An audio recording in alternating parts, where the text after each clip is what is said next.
May tira pa pala na lettuce sa ref. Akala ko wala na eh.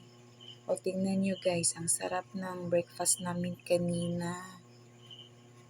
Ano lang yun, mura lang. Kasi nakabili po ako ng carrots na hindi masyadong mataas yung price, yung presyo.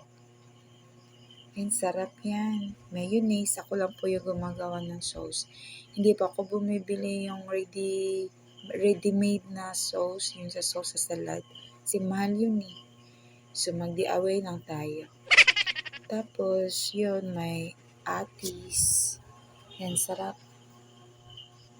Sarap yan guys. Healthy. Happy, yummy, tummy. Happy, yummy. Yummy, happy, tummy. Pag-share din na. Yeah.